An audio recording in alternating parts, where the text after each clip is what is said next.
Hello and welcome to Undrafted, a Dynasty game theory podcast brought to you by the Undroppables. I am your host, Scott Belanger, aka Jax Falcone. You can find me on Twitter at Dino Game Theory. This is episode number 236. Let's roll.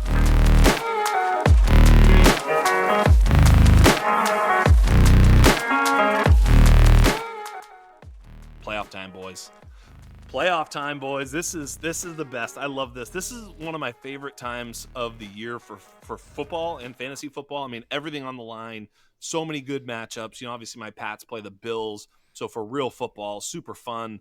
And for Dynasty and fantasy, especially Dynasty, because you also learn your position. If you're a tanker, you know your pick. This is so much fun. This is when it really is the most amount of fun. Time to win the money. If you're in a league and you are in the playoffs, obviously there's only one goal: take home the biggest bag. And to help me with that is my very good friend, Mr. Theo Gremminger.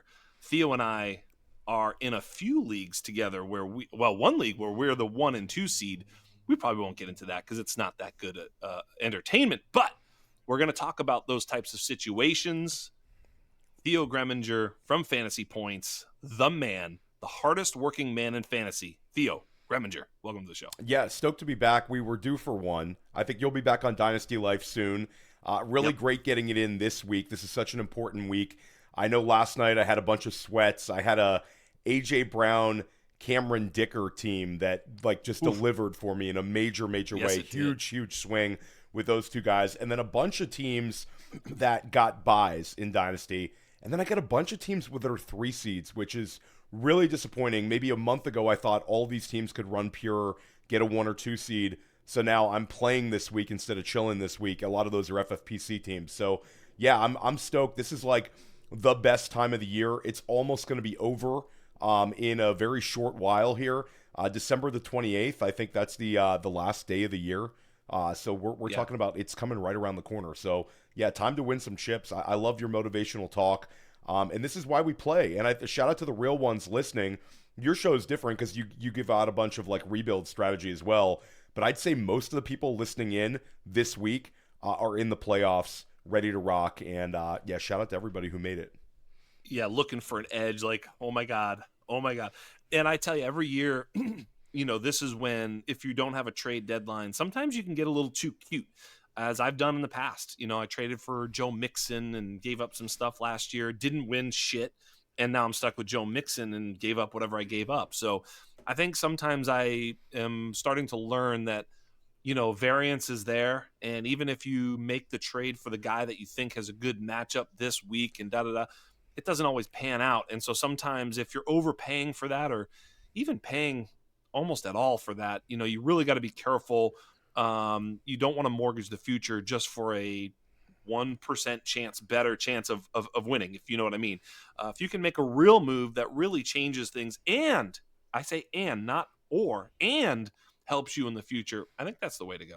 Yeah, and I've been trying to be very diligent about this. We all have nightmare scenarios in years past where we gave up a first, maybe gave up a first for the wrong player, didn't win that title, and then that first ends up being a player that you really could have used for many years, or traded that pick and gotten something great for it. So I had a team that won it all in 2024, was sort of like slow drip hanging around, but I had a bunch of very exciting players on the roster.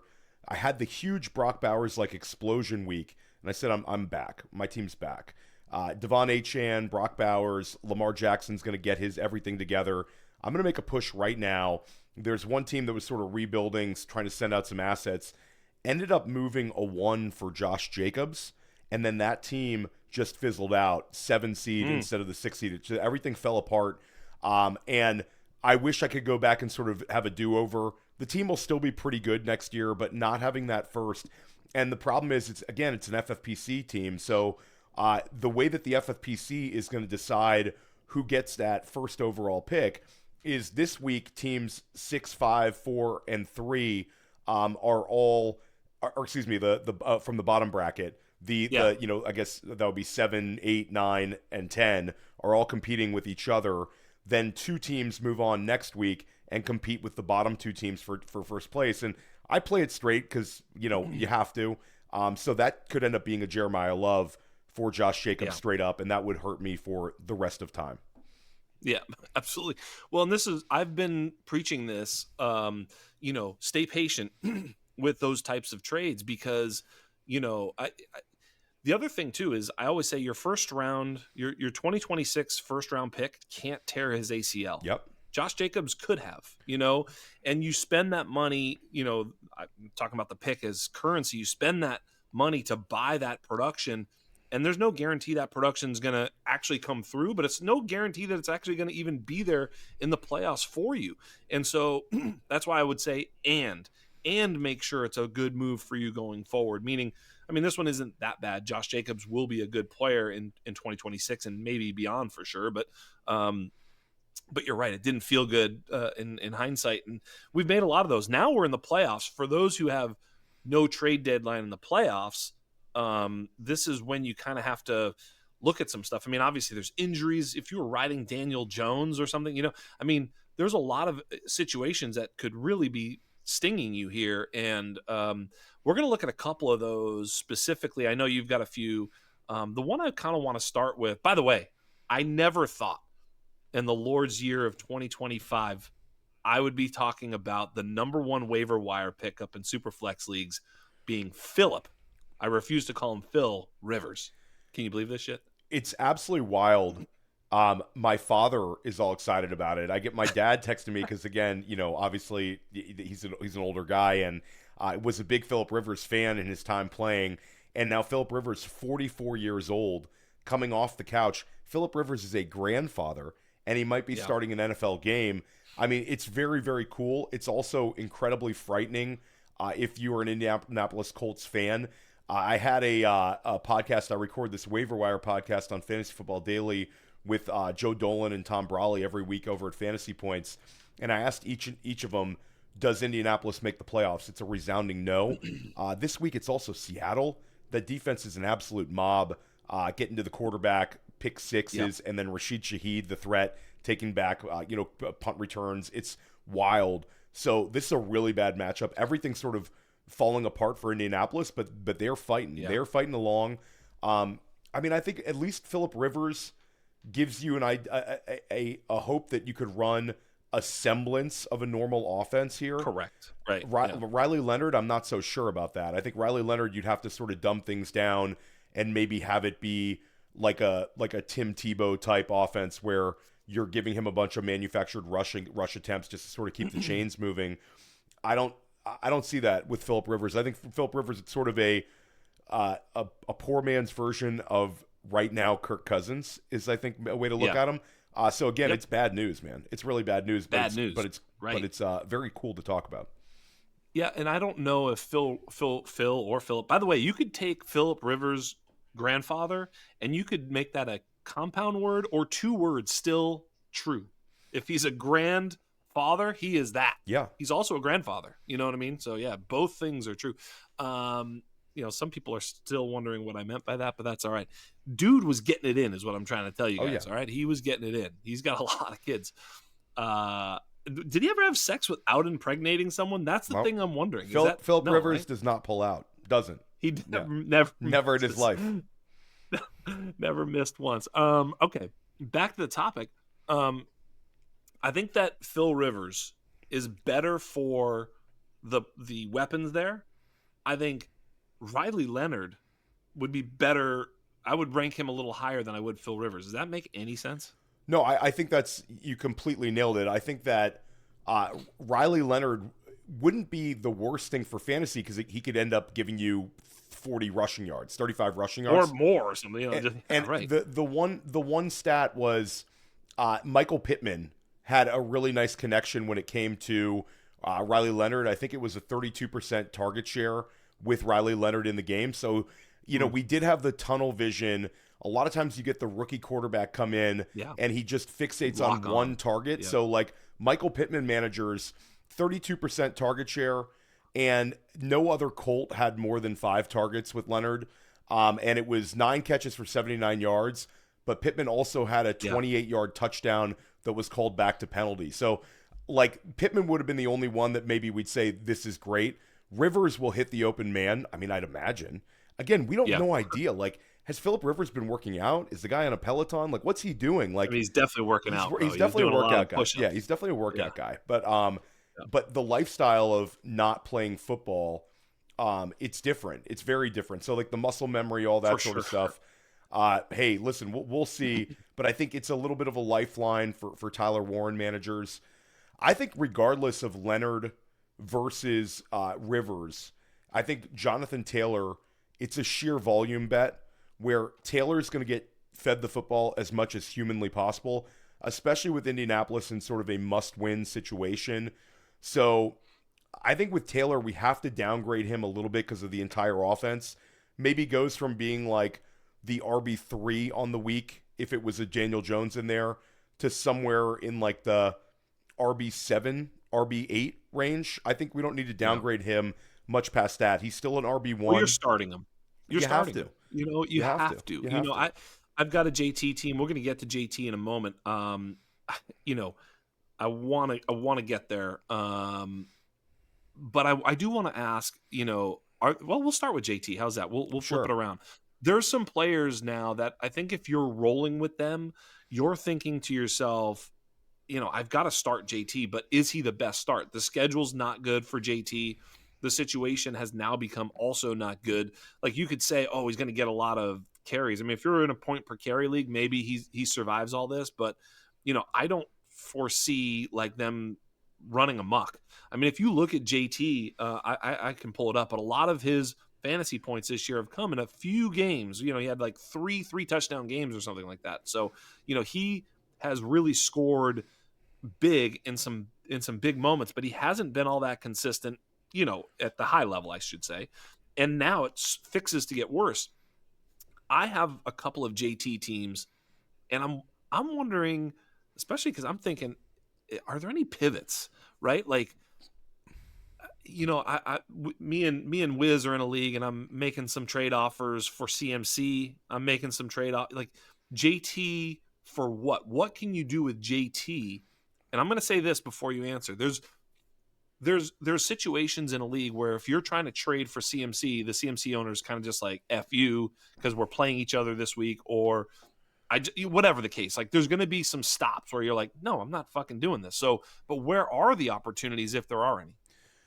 It's a really difficult one because JT's been so locked in with Daniel Jones behind center. And I realized like the last 4 weeks, the last 5 weeks, it's been a little bit more sporadic in like the spike weeks. But the thing about JT is over the last 2 years, and really for his entire career, but over the last 2 years specifically, you've had these 30-point weeks, these 40-point weeks where the guy's just putting up excessive numbers. It's also a difficult pivot player because a little bit older and a little bit less valuable than some of the like the truly elite players like the Bijans and the Jahmyr Gibbs, which are also probably playoff teams this year. Devon Achane, you probably can't pivot over to him without giving up a significant something on top. I like your idea of CMC. The problem is that the CMC manager is probably in the playoffs as well. I think you've got to get a little bit creative, and I think you've got to look at what could I get on top of a player like a Chase Brown, who's in store for a really strong 3-week stretch where I like that call, by the way. and I think Chase Brown's sort of the one that a lot of people, it's always sort of difficult for them to price Chase Brown. There's always the fear in the back of your mind that he's going to get replaced. It seems almost less likely that Chase Brown loses his job after this year than it was last year, despite last year being like a ton of production. But I think that the Chase Brown one is interesting, but it would have to be a significant piece on top of Chase Brown. Like close to a first, Yeah, actually. and could Like, you squeeze out Chase Brown in a first for Jonathan Taylor? I think you probably could. I think so. I think that a lot of managers are going to look at Jonathan Taylor and say, like, I know I had Dave Kluge on Fantasy Football Daily, and we did a way too early 2026 redraft rankings, and both of us had JT inside the top 5. I think most people have him there. I mean, really, why would you drop him down after this sort of season with a Daniel Jones behind center most likely next year. I think he's an interesting one. I'd say the same argument with Bucky Irving, where Bucky Irving, still a little bit of fear in the streets with Bucky Irving. I know the two of us talked about him on the phone a couple weeks ago. I did make that one Bucky Irving Chase Brown pivot deal, but I think that Taylor has passed Bucky Irving in the Dynasty rankings for most analysts this season. Yeah. So maybe you could squeeze it out there. And also Bucky having a sort of an injury-plagued year. Problem is Bucky people value a lot more on the market than they do Chase Brown for whatever reason. So I think Chase Brown plus would be the way that I would look to pivot and get running back for running back production. And like you said, maybe Jonathan Taylor and a third I offer for Chase Brown and a first. And I think I might be able to pull that off. I like that one a lot, actually. The problem is like, you trade away JT and he goes off. But let me just give you this. Like, he's had 5 3-touchdown games. Yeah. He's had 5 3-touchdown games. At Tennessee, against the Raiders, Chargers, pretty good. Tennessee again, Atlanta. And it's like, okay, so what are we really talking about here, right? It's like he didn't do – if you take those games – I know but if you take those games away, he has not been as good against the better defenses. And I think now with, to use one of your terms, the environment – taking a step back now, for sure. The environment was kind of taking a step back even with Daniel Jones, obviously when he was hurt, but even before that, like there was like, I traded Daniel Jones away with a little bit of uncertainty. We talked about Daniel Jones and the wheels have come off that take. I was actually with you and echoing your take that he was going to be there. Now it's like, there's so much uncertainty, I guess. And you get Seattle this week. San Francisco is a pretty good matchup, but then Jacksonville in week 17 for the money. I don't know, man. It's a scary proposition. Jacksonville's been one of the best defenses against the run this season. Really like clicking defensively. That's a difficult matchup there. It's a really, really tough one to take when it comes to Taylor. Again, it's sort of the volume is going to be there. And with Taylor, like the ability to house it on any play is there. He's very, very explosive still. The reception totals might completely disappear if it's Riley Leonard. We had a 0 reception game for Taylor in week 14 against Jacksonville, and that was his only game of the year with a goose egg in the receptions department. That hurts a little bit. So, and he's had this has been his best year as a receiver too. So, you make a lot of like really, really sound arguments. We have it's 2 out of his last 5 games. He's had 15 points or more, and the one's a 50-pointer. Then he had a 15-pointer, and then you had those 3 games where they were really kind of ugly scoring lines. So, it's a really tough position to be in. You make a really good point about the receptions. I mean, if we get Phil Rivers, the check down king could be there. I mean, you could be talking about 5 to 10 targets with Phil Rivers, and again, all he needs is a little bit of space, and he can house one. So maybe with Phil Rivers, it's actually better. Again, I think the weapons are all better with Phil Rivers there, and that's crazy because we're talking about 44-year-old Phil Rivers coming off of the fucking couch, and here we are trying to talk ourselves into it. Me on the couch going crazy watching my Lamar Jackson situation. That's another one that's hard to trust. I feel like this is probably an easier one to pivot off of. Would you consider pivoting off Lamar, and how might you consider doing so?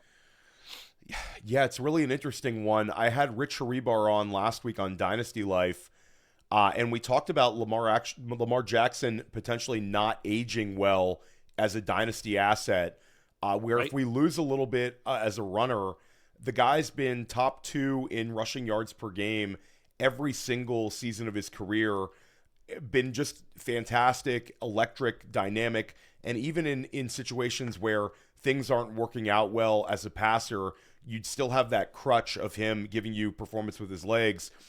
I think I'm open to it. I'm open to a pivot with Lamar Jackson. I'm also interested in seeing sort of where he settles out in the Dynasty startup rankings this offseason. It's kind of a weird one to pivot to because, again, when you get to that level, I think that first and foremost, I'd look at Justin Herbert, who's still a little bit like lower ranked and see if I can get Herbert plus.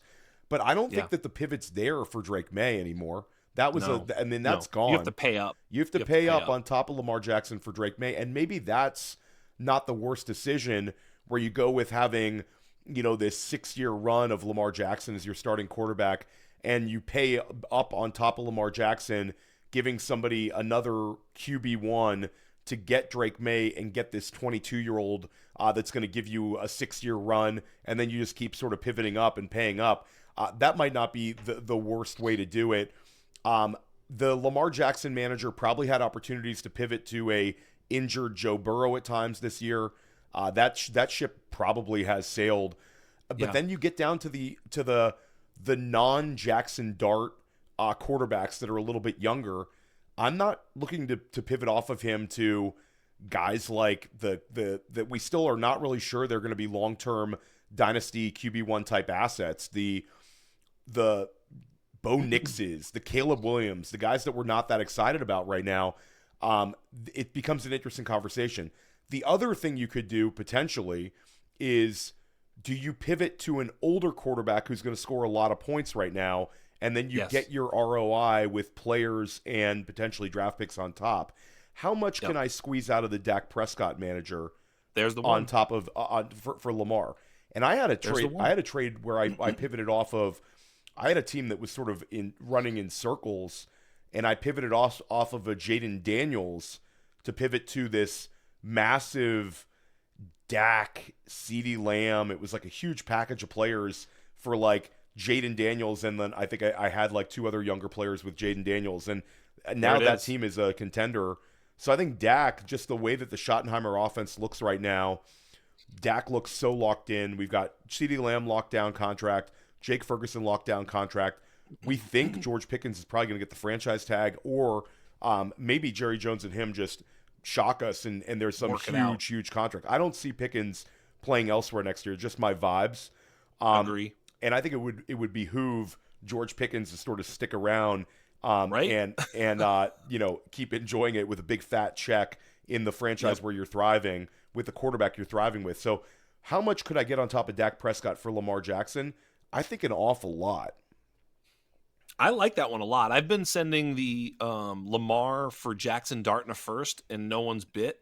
I would do that, obviously. I love the Dak one because he has such great matchups, and even when he doesn't, it doesn't really matter. He's performing at a super high level. They're in shootouts. Their defense is bad enough where they're not just going to lock someone up and then they're just going to run the ball out for a win. That's not happening with Dallas, or at least it hasn't. And you're right. When you go further down, it gets super questionable that they're even going to give you more production this year, right? Yeah. It's like, well, the whole reason I'm moving off of Lamar is not for future value. I think he's going to be fine, especially in the offseason. He's healthy. We're going to see the new Lamar. I think you'll be able to sell Lamar if you want. Like, if you're a rebuilder, don't sell him now because his value is suppressed because he's not necessarily scoring points because he's compromised in some way. For sure, he's hurt. But when he is in the offseason as a rebuilder, I would sell then, or once he's healthy and showing that at some point later.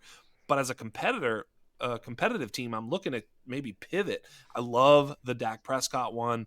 I might even consider Bo Nix. The problem with Bo Nix is the schedule isn't quite as good. But I think Bo Nix is a little bit of a buy low because he's so secure in that job for sure. Caleb is, if you like gambling, Caleb's a good one. If you like gambling, I love the Herbert one too a little bit. Although Herbert, scares me a little bit with the injury. By the way, did you see how fucking badass Herbert was last night? Justin Herbert is a beast. He's coming off of a broken wrist and he's running for a bunch of yards and he's beating the Eagles. Dude, like Justin Herbert's so badass. He's getting a lot of flack for the way he treated that reporter after the game, which I watched it I watched it like 10 times, and I'm like, fine. I didn't think there was anything to make of it. All these people are white knighting the situation. He just didn't want to do the interview. Yeah. But the guy was he was respectful when he did the interview. Very respectful. But all these people are. He was like, "Nah, I want to go hang with my." And he's like, "Please," and he's like, "All right." Yeah. And he did it. That's it. What the fuck's the problem with that? It feels weird to attack Justin Herbert. It's sort of like a guy that's so like neutral and doesn't really do anything.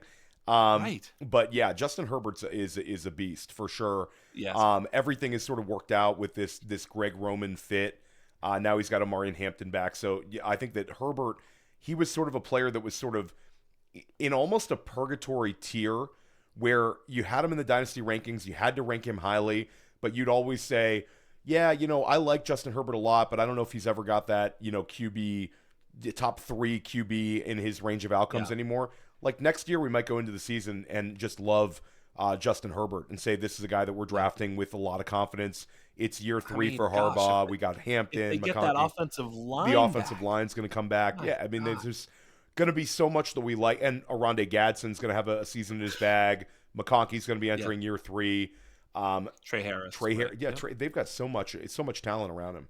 Dude, imagine adding Joe Alt and Rashawn Slater to this team. Absolutely. I mean, I say that, like, they have those two guys. They're just not playing. That's crazy. I mean, those are two absolute studs on the offensive line. When they get that going next year, I agree. Chargers hour up. I thought it was cool too. He was like, I want to go do this thing with my teammates, and she's like, please, and he does it, and then he just turns on politician. Yeah. Really enjoyed my team, But what's he supposed to say with the question? Also, I love it. They were like program questions, program answers, but it's just, Yep. people want to find something to be annoyed at. So good. The actual the real good interview was what was it, Jefferson or whatever, the defensive player, when she asked him, what do you think of Herbert?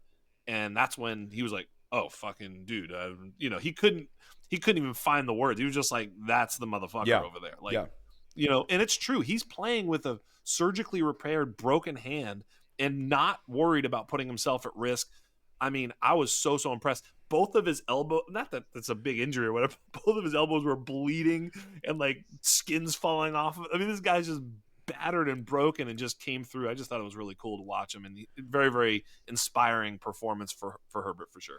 Yeah, love Justin Herbert. I like that Chargers team. I've actually I didn't always love Harbaugh at Michigan, but I find myself sort of rooting for Harbaugh in the NFL too. That whole team, everything about that team, I like.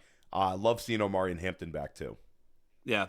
By the way, Kamani Vidal, #good at football. Yes, absolutely. And Kamani Vidal, if you're a redraft manager, this is one of the best waiver wire pickups of the entire season, especially at the running back position.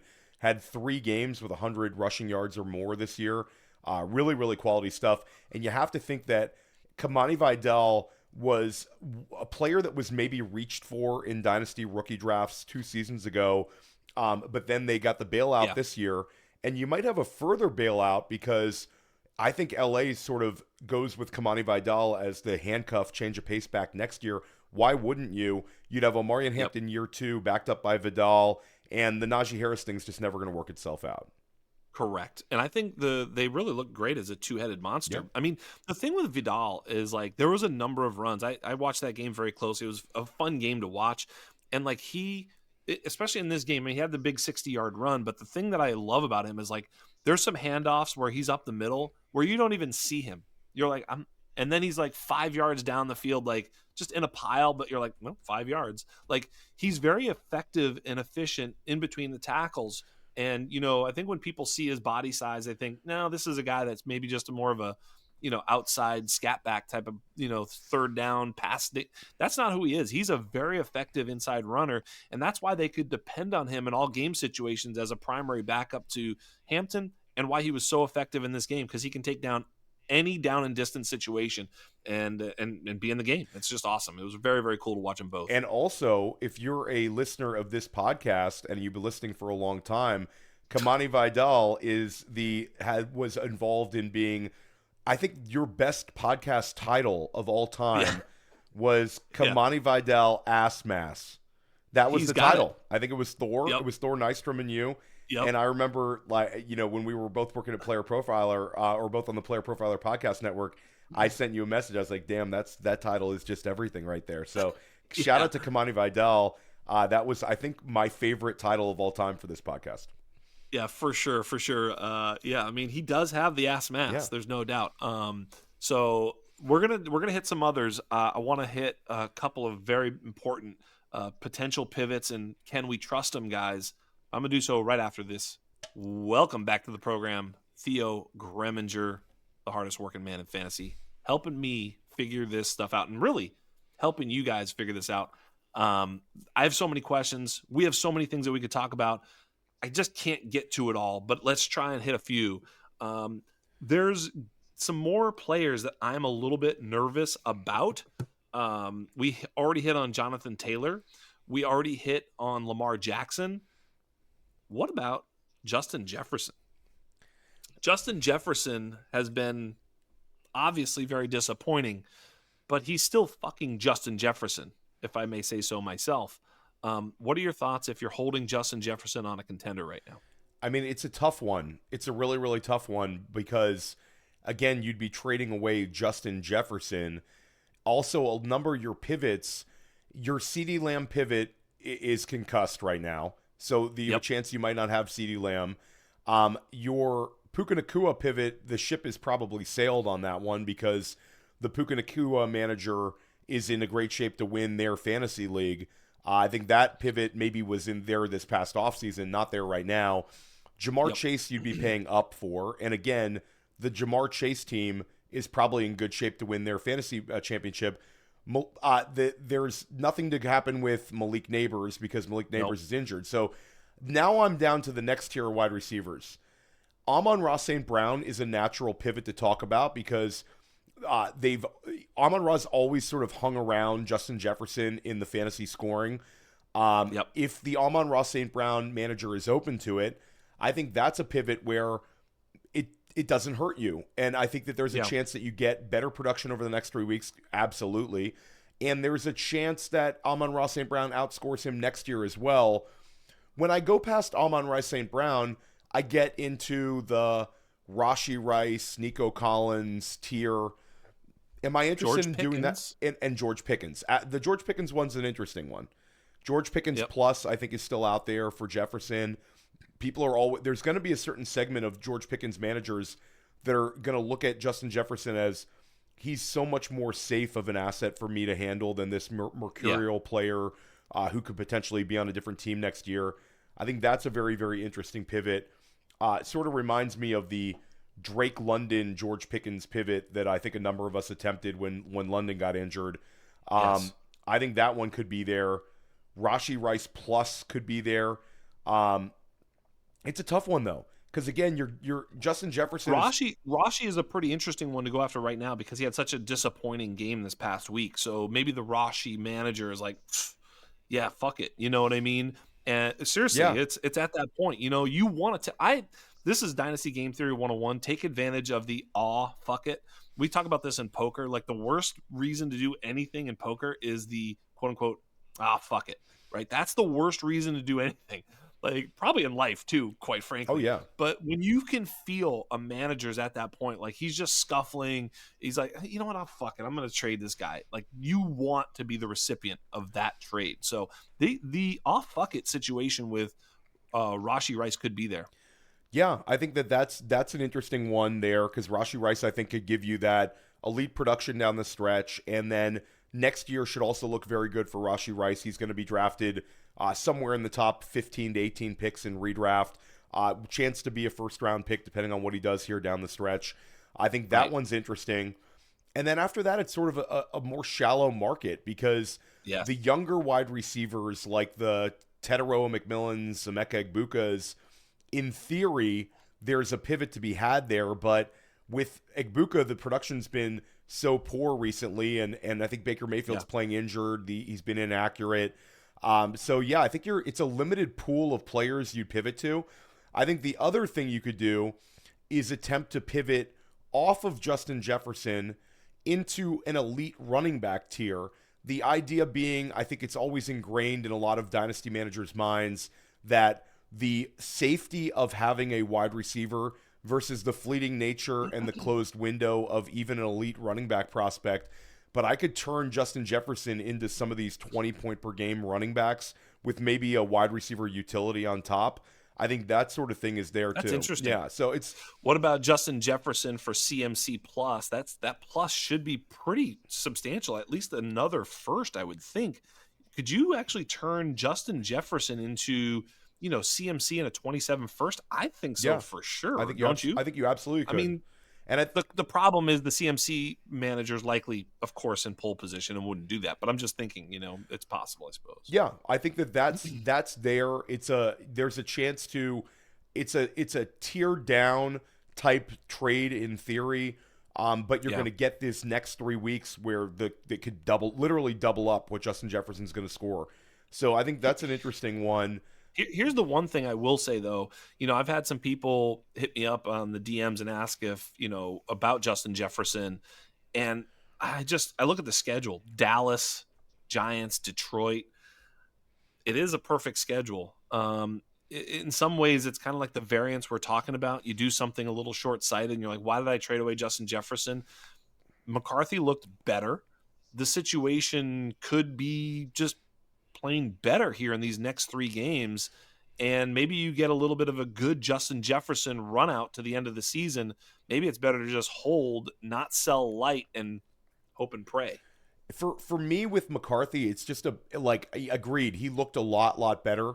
And again, it was a game they were in complete control of, but Yeah. it's the pass volume. The pass volume has been so low with McCarthy, just the way they play, where it's sort of the complete opposite of the Jacoby Brissett theory, where even in games where Brissett and the Cardinals are done, they're still going to end up with 40 pass attempts. Like JJ McCarthy in these games against Dallas, these sort of games, he can end up with still fewer than 25 pass attempts. So it's fewer opportunities for Justin Jefferson, even with a high target share. But yeah, I'm with you. The schedule's there. Jefferson's one where, we don't really even need to really talk about Justin Jefferson. He's Justin Jefferson is the guy's the man. This isn't a player take, obviously. It's like we know what Justin Jefferson, he's awesome. And that's kind of what makes me think in this particular situation, hey, if you're in the playoffs and you had Justin Jefferson, your team's likely good enough to win despite him. And also you get sort of a wild card of upside where, he could absolutely smash in a spot or two here with the schedule being what it is down the stretch. Anybody else you want to talk about here before I kind of move on? Because I think there's some other ones I'd want to talk about, but anybody that catches your mind? No, not really from a pivot situation. I think you hit like the two key ones for people are Lamar Jackson and Justin Jefferson, just because of the nature of them being ranked very, very highly in Dynasty, and the fact that their next 3 week outlooks are at the lowest point of like the last 5 years. Yeah.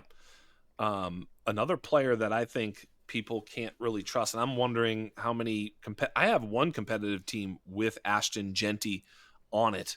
I think a lot of people drafted Genty with the 101 and were a bad team. And they're probably still bad because Genty didn't save shit for you. But there are some, look, I've traded for a lot of 101s or, held other people's picks that became the 101, and happily, of course, selected Genty. Of course, if you listened to us and you held the 101 and you weren't a competitive team, you were supposed to trade that pick anyway. So hopefully you listened to us with that regard. But if you're a competitive team holding Ashton Genty, yikes. Yeah, I have one like that. It's a 4 seed that if I had just about any other running back that we were drafting as like a top 6, top 7 dynasty startup value last season at running back, this team probably would have been a 2 seed or maybe even the 1 seed. So the team has Chase Brown, the team has JSN, the team has Rashee Rice, and then we've got this Ashton Genty. I don't know. The whole thing seems really, really ugly. The only Raider that I want any part of in the playoffs is Brock Bowers. With Genty, a lot of everything's been sort of propped up for him this season because he's been a way more efficient receiver than we thought. But now you've got back-to-back weeks where he's got 31 and 30 rushing yards. It's really, really difficult to use him in like one-and-done situations. I do think the usage will be there, but it's like at this point in the year, you're sort of hoping and praying for manufactured 15 points. I mean, I would love 15 points from Ashton Genty this week, and I didn't think we'd be down this bad this time of year. Right. Yeah, it's funny, too, because he's got the Philly and then at Houston. Yuck. But then finishes with the Giants, which is a great matchup. So, it's one of those funny things. I mean, you think there's any what do you think the market is for Genty, especially if you're talking to a rebuilder, there's definitely some people who'd be interested in buying for sure. So I've had this conversation with a bunch of people in our film charting department, in our analytics department at Fantasy Points. Like the idea is it's a matter of circumstance with Ashton Genty. There's not a whole lot of people. There's some pounding the table saying, maybe he's just not as talented, but he's in a really, really bad spot. About as bad as it gets in terms of situation for him. And we've seen it affect Bowers as well, where the targets for Bowers have gone so downhill. I mean, I couldn't have imagined in the summer it being this bad in Vegas.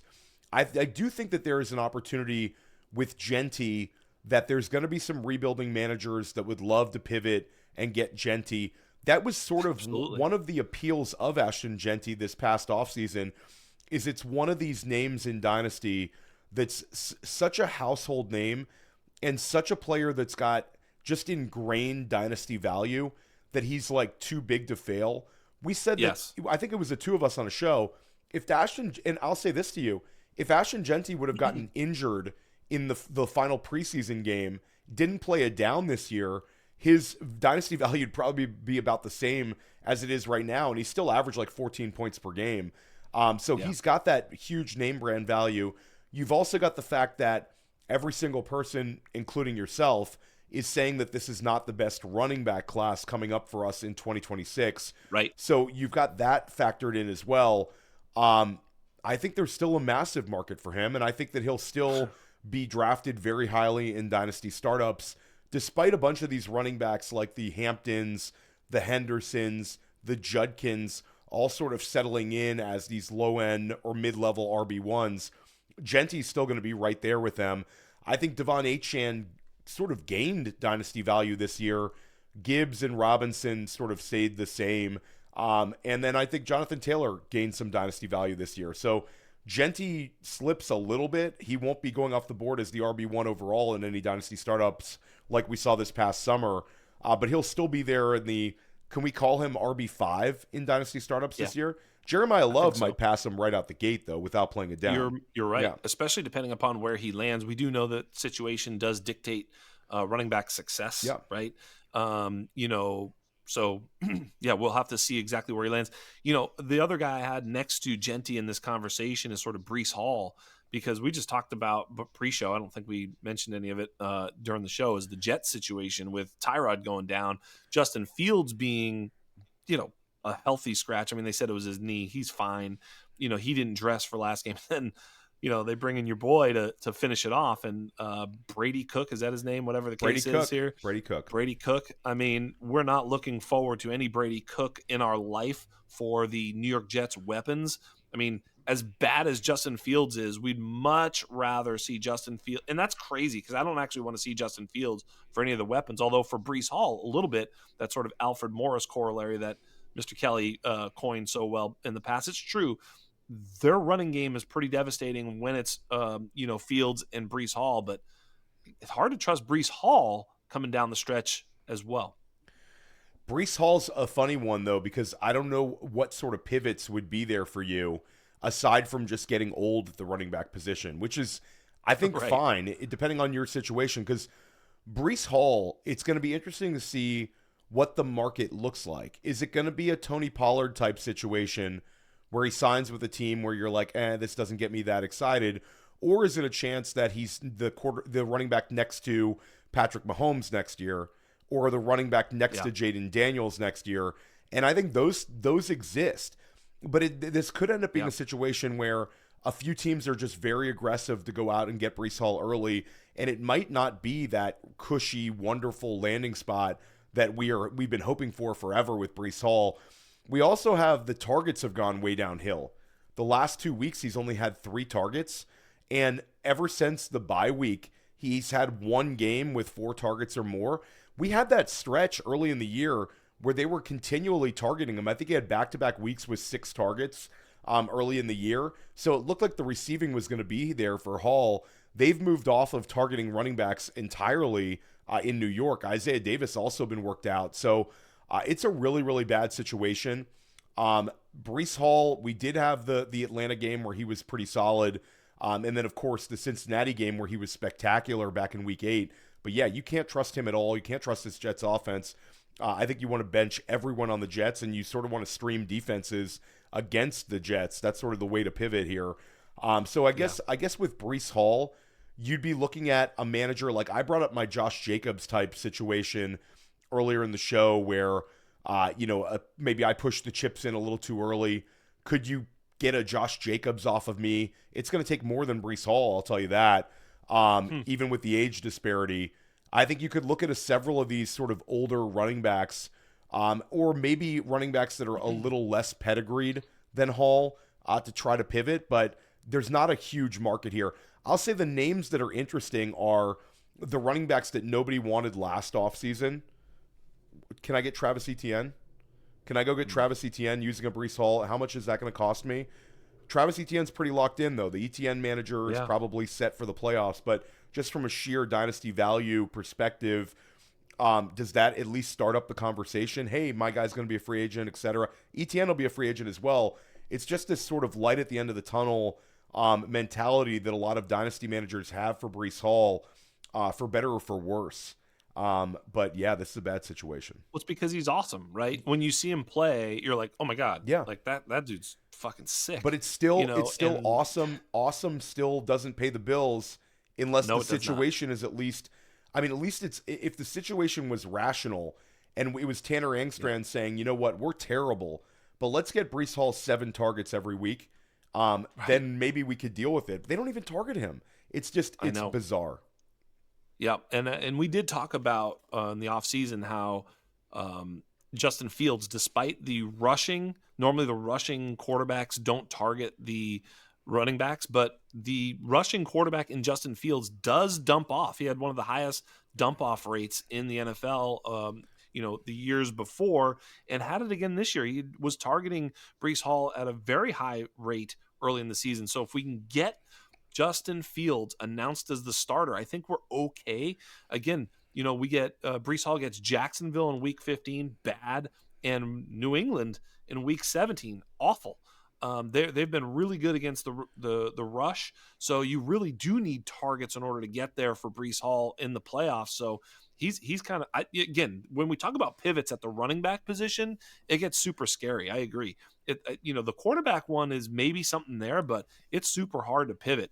I guess if we're talking on a grand scale to any dynasty manager, is like just be creative and maybe start a conversation too, because I think the only way that you really get to some of these trades is by understanding, hey, you're out of the playoffs. Anything you're trying to do here, you trying to sell anything, you know what I mean? Just get into some conversation. Just DM a few guys. Hey, you looking to do anything here?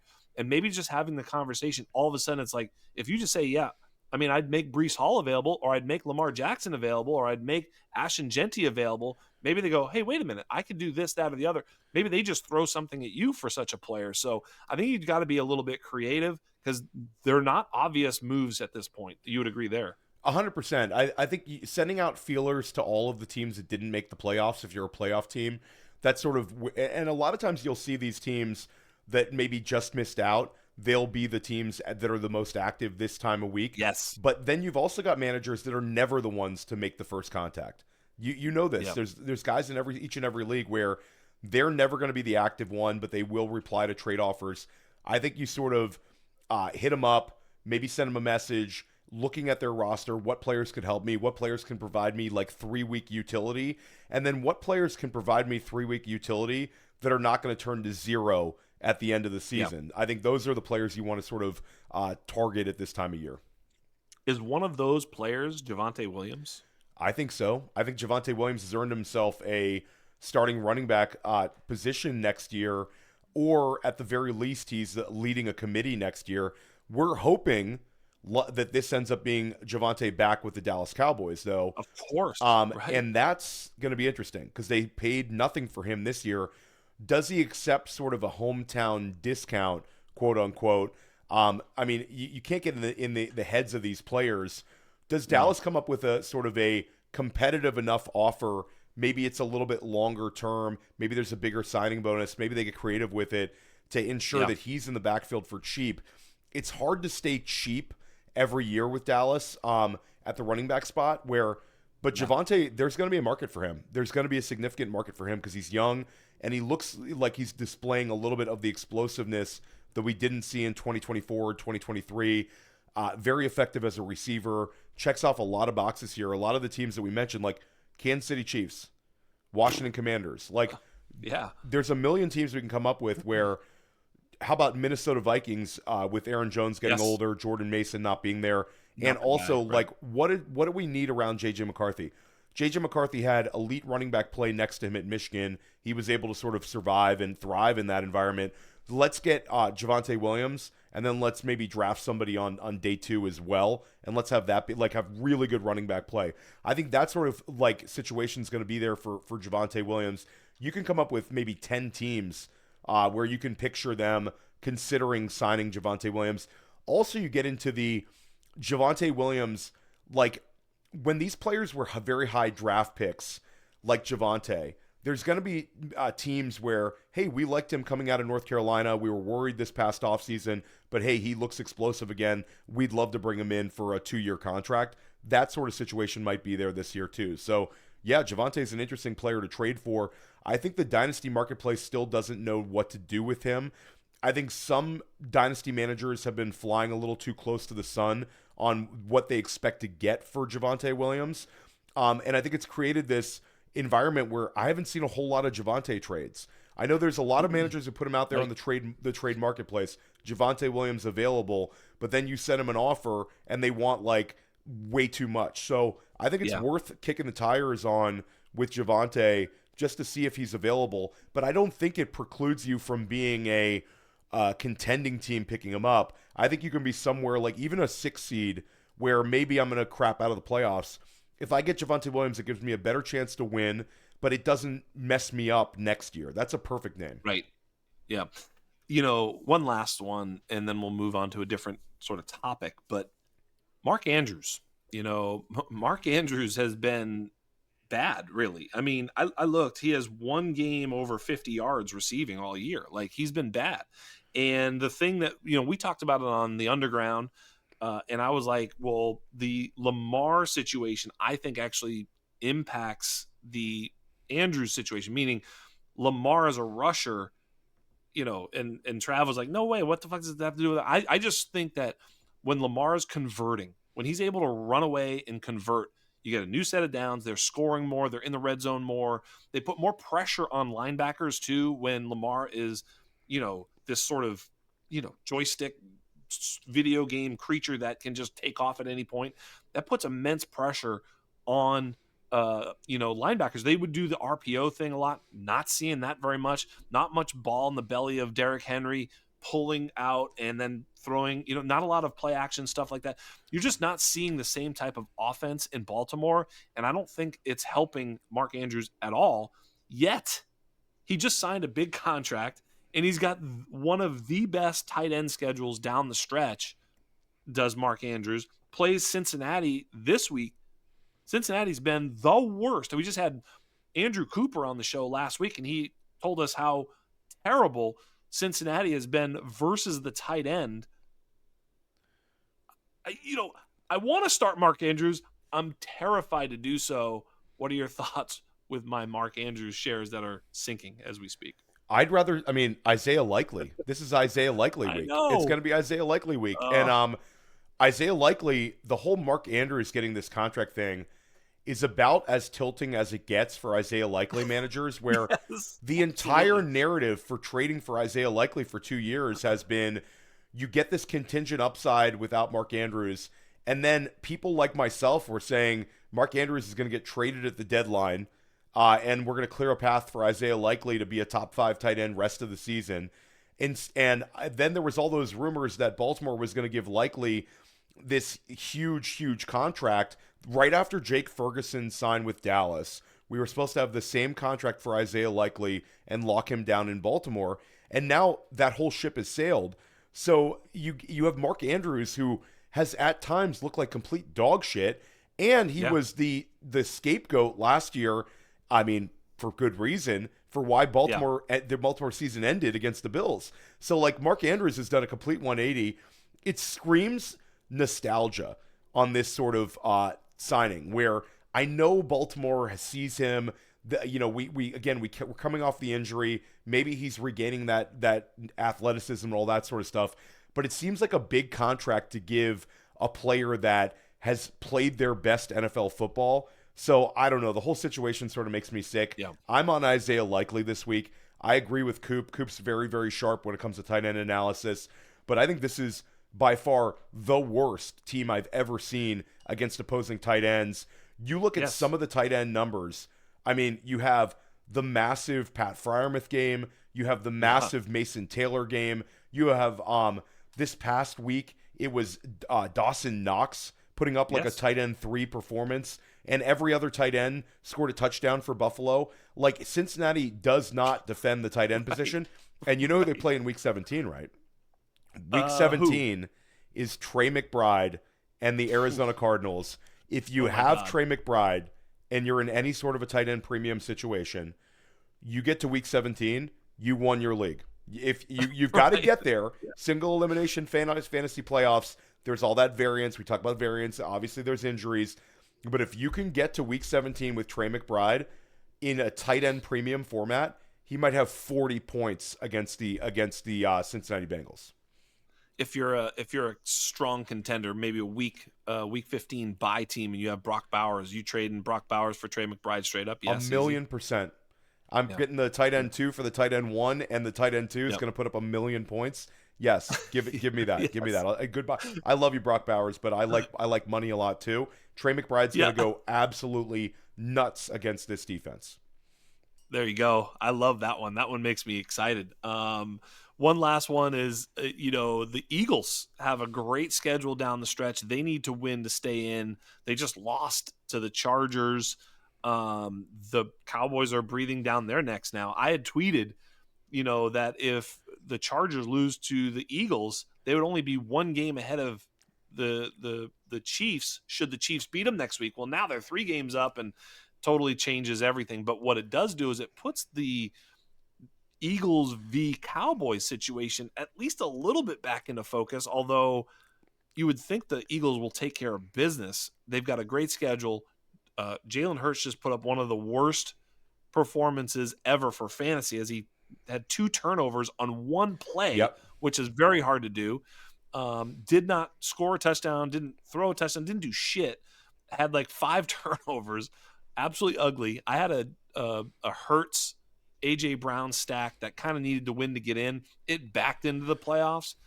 I'm like, this should be found money. This AJ Brown's been great down the stretch, but Jalen Hurts is a little bit of a question. What do you think about the Philadelphia Eagles in general going down the stretch here? I think if you have Saquon Barkley or AJ Brown and you've been able to sort of get yourself in a position to sort of win despite those guys having very slow starts to the year, you're feeling fantastic. The next 2 weeks look like really big get-right spots for Jalen Hurts, where it's Vegas and then it's the Washington Commanders who are completely heading south. You just brought up J.J. McCarthy having a big game against Washington. Jalen Hurts will be fine. It'll be completely fine. That Chargers defense did a fantastic job against him, but we won't see that against Vegas. A.J. Brown has averaged 25 points per game over his last 3 games played. He's had 10 targets or more in 4 straight weeks.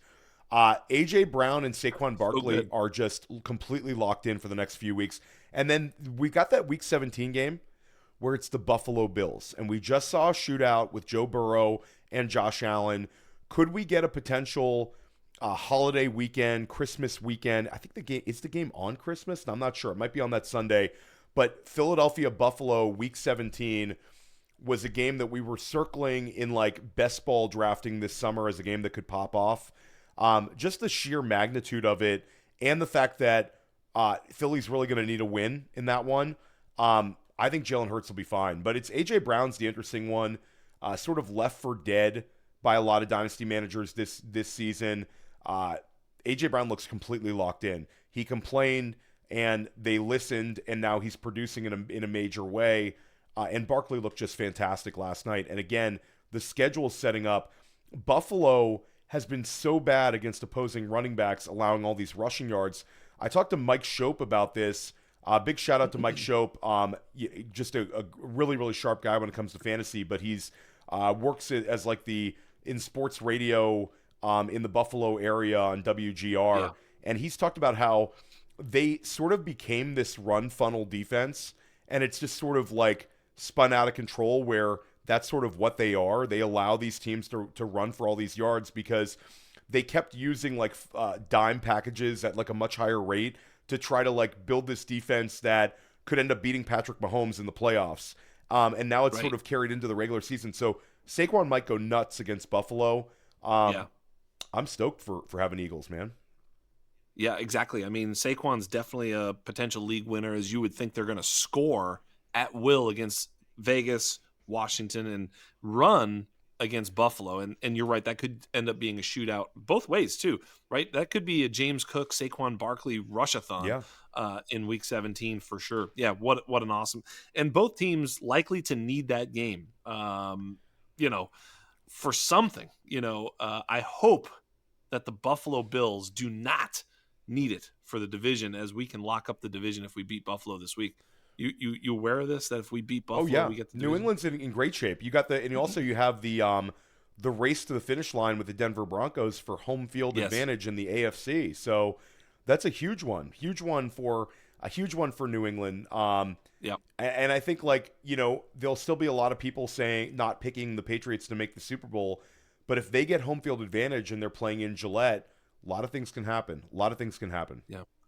Yeah, I think obviously getting the bye is a huge one because you get a playoff win, basically. Yep. You win a playoff game, and then you're home for that next game with rest. Huge, huge, huge advantage. We talk about the rest advantage in the regular season schedule, let alone in the playoffs when your team is rested, healthy, game planned, home. That's all good stuff. So yeah, that's a big advantage. And if they do beat Buffalo, they're still going to have the foot on the pedal to try and get home field, obviously. But yeah, that's exciting stuff. Oh my God, I'm having so much fun. I wanted to talk about some dynasty buys, whether you're a production team or a value team. I mean, we can talk a little bit about production and value. Obviously, we talk about it all the time on this program.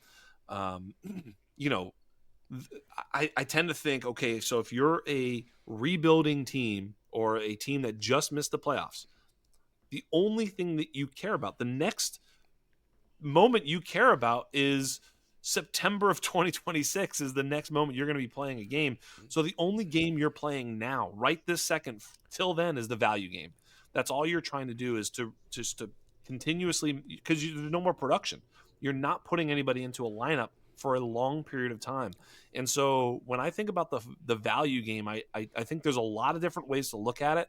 But anytime you're looking at it, I'm just going to say, okay, player X. And Javonte was one of those players that was like kind of the key to this, is like, I think his value right now is still lower because I think he's going to be a starter, as you point out, right? It's things like that where what's going to happen? You did this with Daniel Jones. Of course, now Daniel Jones crashes against the rocks, but any player that's going to see an uptick in value, that's a player that you're going to want to try and make a trade for right now. Drake London obviously is one of those players because his value right now for a productive team is not very good, but his value is going to only shoot up.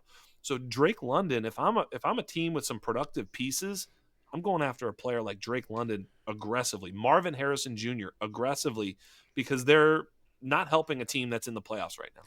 Yeah, I think those guys are interesting.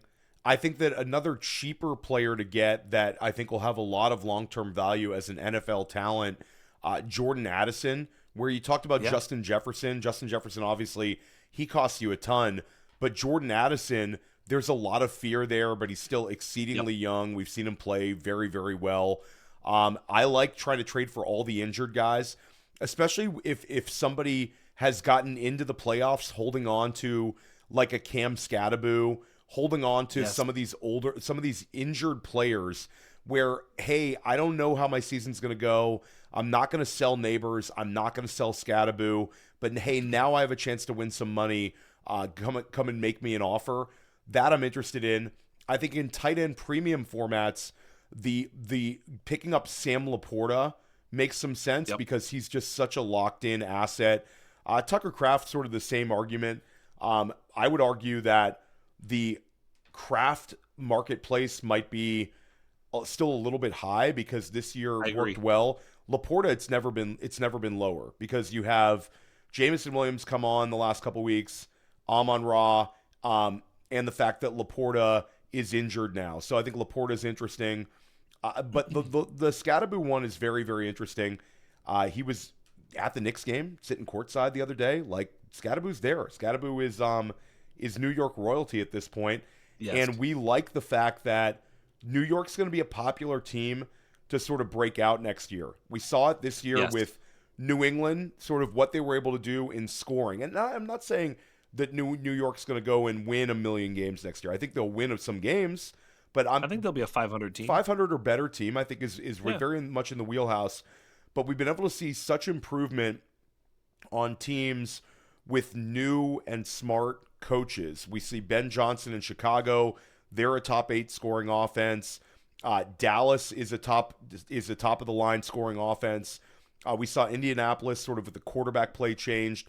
Obviously, Jacksonville with Liam Cohen. There's been a bunch of these situations where if New York hires well, you're going to have Jackson Dart in year 2. You're going to have Malik Neighbors coming back probably after maybe a month. And then you've got the New York Giants right now projected to pick first overall. They could get an absolute haul there. So Cam Scadaboo could step back and be in a really, really good situation. And with Scadaboo, it seems like, unlike with Neighbors, there's really no question here. He should be back at some point. So I like picking him up. Again, you also bring up the fact if Scadaboo coming off of an injury would probably still be the RB3 in this draft class. I'm going to say you could make an argument for RB2. Yes. We still don't know what Justice Haynes is going to do at Michigan. A couple of like intriguing backs, and then we still don't know the landing spots. Somebody's get taken in round 2. We might elevate them. So let's call Cam Scadaboo RB3 in this class. I can get the RB3 in this class that I've already seen put up a ton of fantasy points in a limited sample size. Maybe for a couple of players that I might not want to keep. So I did it. I traded a Scadaboo. I traded Scadaboo for Chris Olave on a team where I needed a wide receiver. I have it's teams like a 1 or 2 seed, and I finally cut bait. I traded him away. I got Olave. Olave's going to help me out, but 2 years from now, would I rather have Scadaboo? I don't know. We'll see how it goes. Yeah, you don't know. We'll see. Right. Exactly. Good point. I also like, especially Terrence Ferguson, but also Elijah Arroyo as buys right now. They haven't hit. But I think they're probably gonna hit, especially Terrence Ferguson. I do think his yards per out run numbers and some underlying metrics and some of the talk from McVay, things of that nature, are leading me to believe that he's actually a pretty good player. And watching him play, he looks fucking good. Arroyo probably too, though. Arroyo maybe a little less so just because of the offensive environment and some of the situations there. The situation's just not as clean because AJ Barner is like found money for them. They draft him on day 3. I don't even know if they knew AJ Barner was going to be this good this year. Right. And he's so effective for a lot of the stuff that Clint Kubiak's been able to do. He's been effective in the red zone. So Elijah Arroyo is really, really good at football. But again, is AJ Barner going to be such a thorn in the side that Arroyo is going to be a quote unquote better and best ball kind of guy for you next year? I think sort of a Gesicki type more than he is, a stand up and play every down type. And we can see that Gesicki in certain situations all of a sudden is very valuable and important, but not enough to depend on week to week, year to year. Whereas I think Terrence Ferguson could slide into that Colby Parkinson role and all of a sudden show himself. Yeah, I think you nailed it. And the Parkinson role has been so valuable. Parkinson has like 4 touchdowns the last 5 weeks that you can just picture Ferguson doing very well. And you've seen Tyler Higbee also be effective in a Sean McVay offense and them willing to sort of target him. Also, you have sort of is there a Devontae Adams fades into the sunset maybe in 2027 when Ferguson is heading into year 3 sort of argument there where maybe Ferguson would have his really big year 3 breakout. I think next year we'll see him. He'll be much, much better next year, but I think it's really a year 3 that maybe that athleticism comes into fruition. Yeah, absolutely. I totally agree. Any other buys that you're thinking about? Let me ask you this one. This is an interesting one.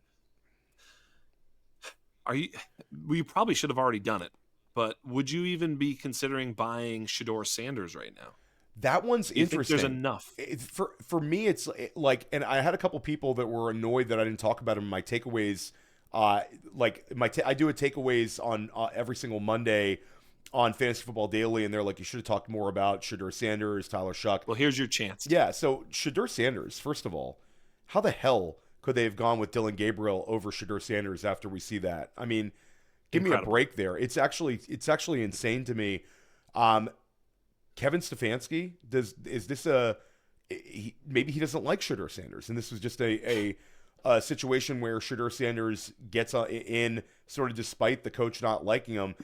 For me, like with Shadur Sanders, there's a chance that they bring in somebody, or that they just go and acquire a quarterback this year with Cleveland. Yeah. I think that we might be in a situation where I just did my first NFL mock draft. I'd started the 2026 NFL mock draft podcast with Brett Whitefield. We just did our first NFL mock draft. And I'm sure you could probably guess, we had 3 quarterbacks go in round 1. But right now, 2 out of those 3 might go back to school. So you've got Dante Moore, might make $12 million next year if he stays at Oregon. Ty Simpson probably makes $12 million if he stays at Alabama. Maybe a little less than Moore, who's a little bit more of a name brand and has had the starting position a little bit longer. So both of those guys would make more money in college than they would on a rookie deal. So you've got Fernando Mendoza, and now Fernando Mendoza, there's going to be like an arms race to go ahead and get him. Raiders picked 2, so they're right there. So if New York wants to trade down from 1 to 2 and get anyone they want, that's sort of the most natural trading partner. Then you've got Cleveland and you've got New York, who've got this sort of multiple first-round picks that they could trade up. So the Browns, I think, will make a run at Mendoza. I know Dane Brugler is projecting that one. I think it'll end up being the Jets trading up to number 1 and getting Mendoza. It's going to create a situation where is Shadur Sanders become the bridge quarterback in Cleveland? And is he just good enough to sort of win that job and hold on to it? I think that you make a good argument for trading for him. I just think you have to make an argument to yourself that you might end up getting left holding the bag depending on how this franchise sort of views him. But again, he's more expensive than he was 2 weeks ago, but he's still cheap.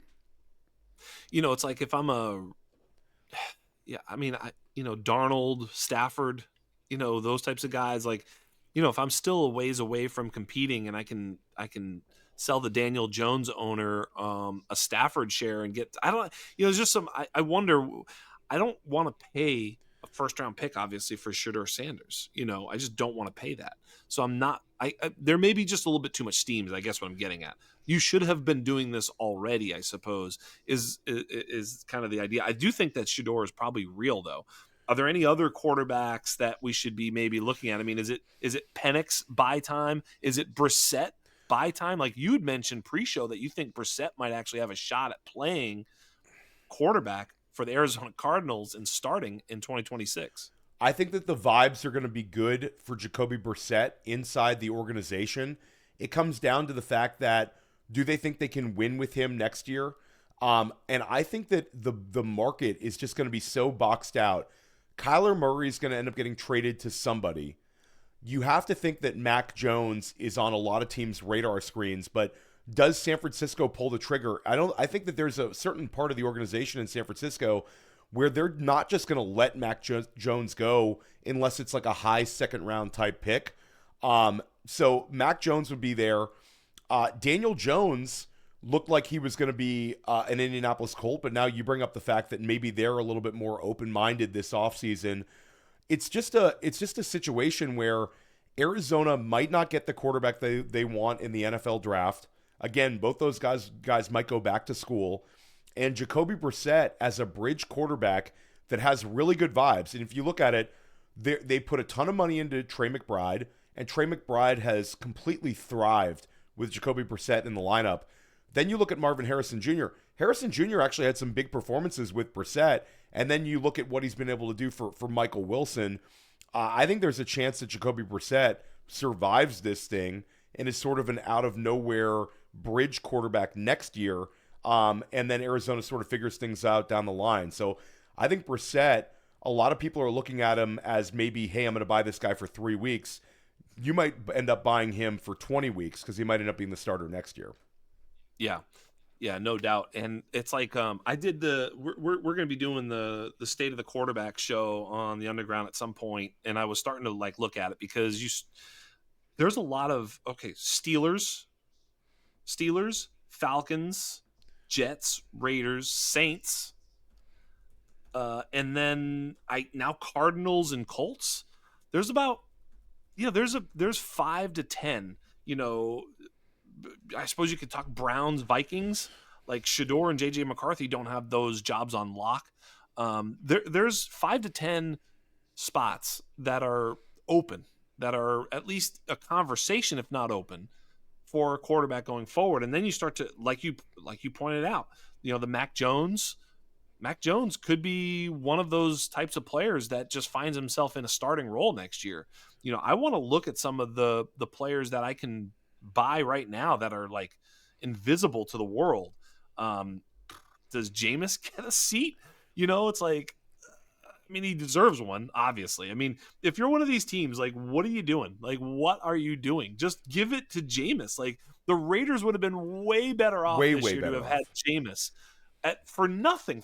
He signed for $6 million, as opposed to thinking that you're going to solve the world's problems with Geno Smith at $100 million. Like, it makes zero sense. So, like, these are the types of players that I Jameis, Mac Jones. Oh my God, I'm gonna get dirty. Deshaun Watson. Hey, I mean, Deshaun Watson, I think is probably dust as a starting quarterback. Probably, but again, you could get him for literally nothing right now. You're gonna find dynasty managers that forget that they even have him on the roster. Yes, absolutely. Yeah, I mean, it's crazy. So, I mean, I guess start digging into hey, what could happen, and why not, sort of acquire these guys, especially as throw-ins to some of these playoff trades. Just keep digging. I think that's really what, us sickos start to do, is we start to say, look, do I think that Deshaun Watson is going to be a starting quarterback in 2026? I don't. But I do think that at his current value, the chances that he could be, and then as crazy as I am, I do remember when he was dope, when he was taking the Texans. I mean, he was great. He was unbelievable. What happened?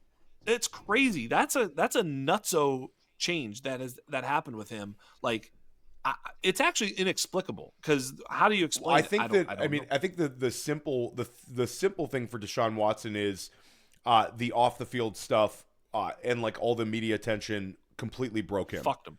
And certain guys are able to be Teflon through all sorts of situations. I don't think he was that, because everything was perfect for him at Clemson. Everything was perfect for him in Houston. And then it was the media firestorm, and it just couldn't handle it. Everybody wanted to hate the guy, and I think it just broke him mentally. So I think, that's sort of the simple one. Yep. You get some psychopaths out there that could do literally anything, and they can handle the media attention and then still perform on Sundays. Watson's not that. No, he's not. You didn't like the 4.6 being his age? You didn't like that one? No, come on. You thought I was serious. It's like 27. You thought I was serious. No, I really thought it was 46. This isn't right. a Phillip Rivers situation. Is he Phil or Phillip? When did he drop the IP? I don't know. I think he's always going to be Phillip to us old heads. The young right? He was Phillip Rivers. When he became a grandpa, he decided to become Phil, so he sounded a little bit younger. Papa Phil? Yeah, like Uncle Phil, kind of. Yeah. We're gonna hit Phil on the fucking outset. We're gonna talk about Phil. How bad are you down if you're picking up Phillip Rivers in a dynasty? I'm picking him up everywhere. Just say, got to do it. Yeah, just on the vibe. I'm gonna mention this in the show, but like, I'm picking him up absolutely everywhere. Who starts whether for the Jets I need a quarterback this week? or not? Who starts for the Jets? Are they gonna keep Brady Cook in ahead of Justin Fields? This is a big question. It's honestly makes me so sick to my stomach. I have a team that's a 2 seed in a big FFPC league. My quarterbacks last week were Bo Nix. I had Daniel Jones, and then I had the Tyrod Taylor with Justin Fields. So like, I had a little bit of like, it's not good, but my team everywhere else is loaded. It's but the Tyrod Taylor Justin Fields thing is fine. You're like, whoever plays, I got him. Exactly. So like now I'm like in I got to pick up Brady fucking Cook. I'm not going to play Brady Cook. I'll play a running back in my super flex spot over Brady Cook. He might have. I was going to say, you don't want to play Brady Cook. What is Aaron Glenn doing? What is like Justin Fields is he like hate the guy? Like, It's a I don't joke, know. man. Yeah. So I have a situation where I'm the 3 seed, and I get to, you know how we do it in Yeah, our yeah. league. We get to pick your opponent, right? So the 3 seed gets to pick his opponent. One of my opponents has like one quarterback, and that's it because he lost someone. Who the fuck it was? I don't remember. Another quarterback. It wasn't Tyrod. It was someone else. Doesn't matter. Maybe it was Daniel Jones. In any event, so now he's got nobody on the bench except he has the Brady Cook Justin Fields. So I'm like, if Aaron Glenn were to announce Brady Cook, I'd pick him to play against him. If they announced Justin Fields, I'd pick the other guy because Fields is actually good for fantasy. Like he I don't want to play against Justin. Like you would play Justin Fields in your quarterback too. 100%. The guy, and you've got Justin Fields. You literally have like a 60% chance he's gonna be a QB1 and a 40% chance he's like quarterback 30. So you're riding that storm. You're like Matthew McConaughey with the cigarette in True Detective meme.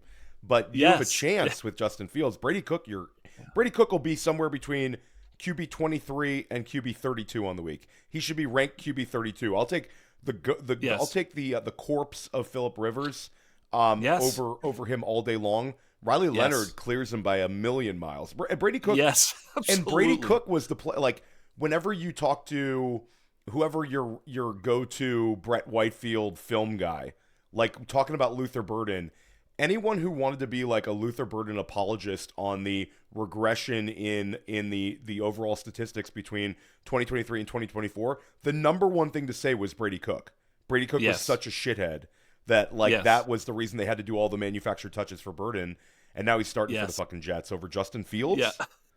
Get the fuck out of here, Aaron Glenn. You're such a nerd. You're a nerd. Yes. You're an asshole too if you could do that. Hey, you had a good one. I did this trade. I'm going to tell you how good this one feels right now. This one feels really good. Preseason, I traded Trevor Lawrence preseason for Jackson Dart and a nobody receiver. Nobody wanted him. Christian Watson. You cooked on that one. You absolutely cooked on that one. You get the quarterback upgrade, but Christian Watson, I made some notes for this show. What players should you be buying? Christian Watson looks like he could be a league winner here down the stretch. And has Christian Watson sort of rejuvenated his career? He looks like rookie year Christian Watson. Maybe looks better. Completely locked in here. Green Bay, everything's sort of clicking.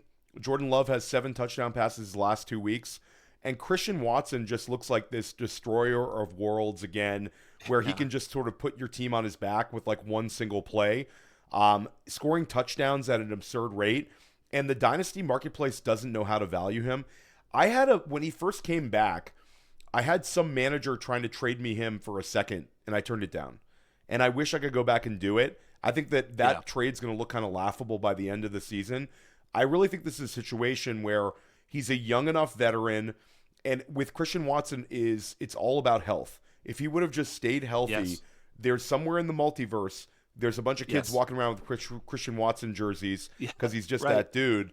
And maybe we see this sort of renaissance, and maybe he's sort of the wide receiver positions, Javonte Williams, Travis Etienne, just in a smaller sample size.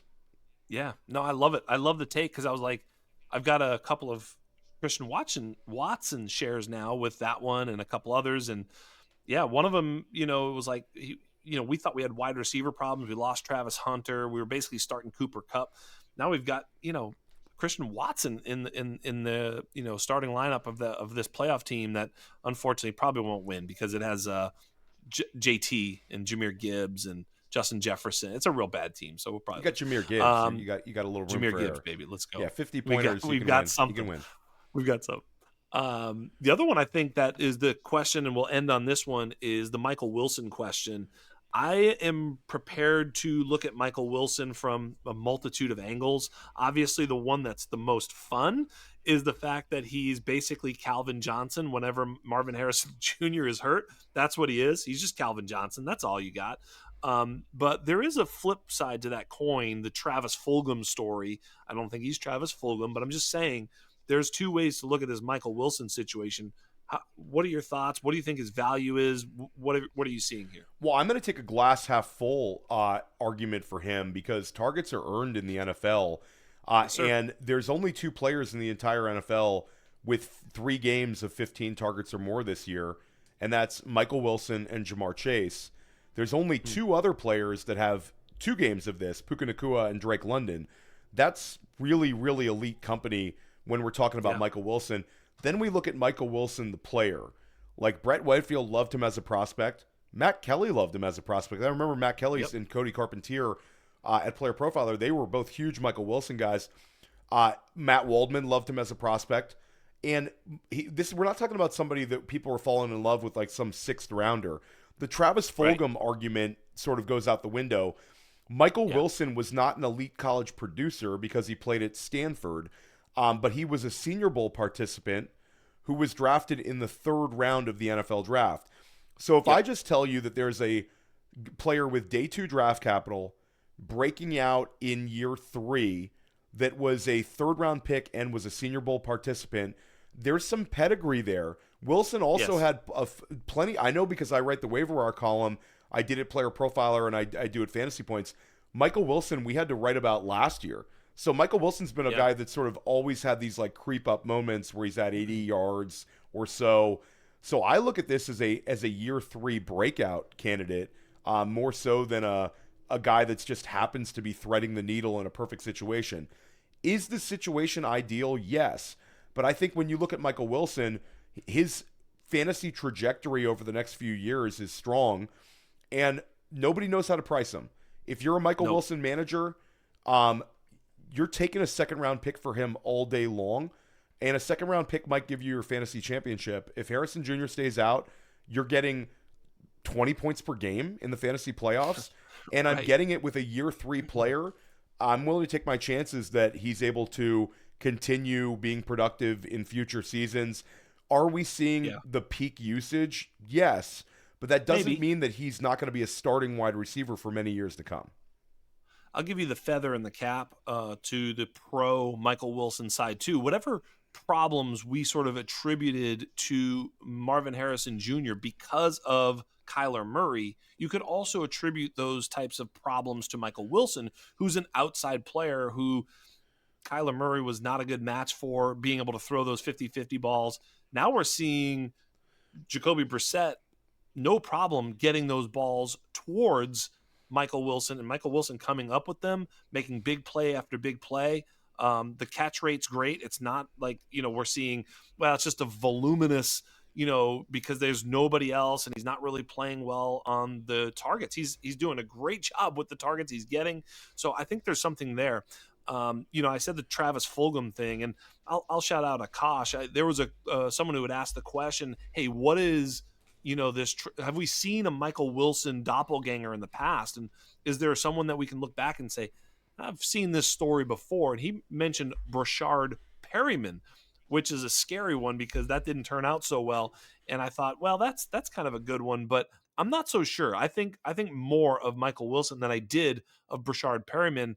What do you think about that call? And you and I talked a little bit about this pre-show. I brought up like a Devontae Parker, who's probably a little bit more of the type of player that Michael Wilson is. What do we think about those two sort of comps, if you will? Well, I think the Brashard Perryman one is interesting because he had the pedigree as a first round pick. He didn't do it on team one. He's like the run out of production that Akash is referring to is, I believe that was the Jameis Winston Tampa Bay run out of production. So Michael Wilson, it's the franchise that drafted him. So I think that's a little bit different. The Devontae Parker one is interesting. Devontae Parker did have he would have these flash moments, but I would argue Parker was more expensive at the time than Wilson. Yeah, for sure. Parker was a first round pick. He was a first round rookie pick. Wilson, I don't know. I think we always try to find a comparable situation. I don't know if there is one. I think it's like this level of target production too dwarfs anything we saw with Travis Fulgham. Again, we're talking 15 plus targets. We're in a whole new ball game of target volume, and some of the plays he's making downfield are just sick. This is not some little right around the line of scrimmage PPR merchant. He's making big plays down the field, and he's super athletic. He's got size, so he's sort of in his own little window of time, and you don't need to overthink it. Just go out and get some. And he's also the sort of player where if you're like the two of us and you have a high number of dynasty teams, you're a volume dynasty manager, you're managing a bunch of rosters, he's the kind of player that I don't want to be without, because there's a chance this is just the sign of things to come. That's right. I think you have our permission to go ahead and try and acquire Michael Wilson. I agree. I think the time to have done it probably, and I tried to do it, sort of failed a bit. Didn't get too much. It was a tough time because it was right before the playoffs and teams weren't sure if they were in or out. But right after Marvin Harrison Jr. came back, that's when I was like, this is perfect, because now people sort of soften on him. We've already seen it. It's not going to happen again. And then, of course, Marvin Harrison Jr. misses another one. He does it again. So now people are like, wait a minute. They may be smart to this whole situation, but I think there's definitely some buy windows there for both Christian Watson and Michael Wilson. I think those are great calls. Always trying to find some productive wide receivers. Hey, at the end of the day, with Christian Watson and maybe even with Michael Wilson, you're just buy the production for the rest of the season. And I think there's some outs for, going forward. So I think it's a great call. Great call. Yeah. Of course. Appreciate that. Of course. All right, buddy. That's it. We did a podcast. You're so busy. You have so much to do. You got to get going. Tell the fine people you love them, and then I'll sign us off. Yeah, big shout out to everybody at the Undroppables. A ton of respect for what you guys do. Big respect for this show. A ton of respect for you. I love coming on, chopping it up. You're going to be on Dynasty Life soon. Go check out all my work over at Fantasy Points. And if you didn't write down the podcast, if you go to fantasypoints.com, there is a little button you can click on called podcasts. You can find all my podcasts right there. My Dynasty rankings are also over at Fantasy Points. And if you're looking to get somebody a nice Christmas or Hanukkah present, Fantasy Point subscriptions are all chopped down to like very low prices. And you can use the code Theo and get an additional 15% off of our already low prices. So go check those ones out. I mean, how many holiday gifts have you gotten in your life where you're like, man, I didn't like that one? You're going to like it if somebody gives you a subscription to something you're going to use so much. That is true, but nobody wants to give any of that stuff away to their friends because they're selfish. Give the information to your friend, but that's all right. I love you. Hey, thank you so much for being here. And on behalf of everybody here at the Undroppables, on behalf of everybody here at the Undrafted, on behalf of the greatest podcast producer to ever walk the earth, Mr. Michael P. is for Philadelphia Eagles losing to the Chargers. Wow. Duncan, you have been joined by Theo Gremminger, the great Theo Gremminger. I am Jax Falcone, and we are out.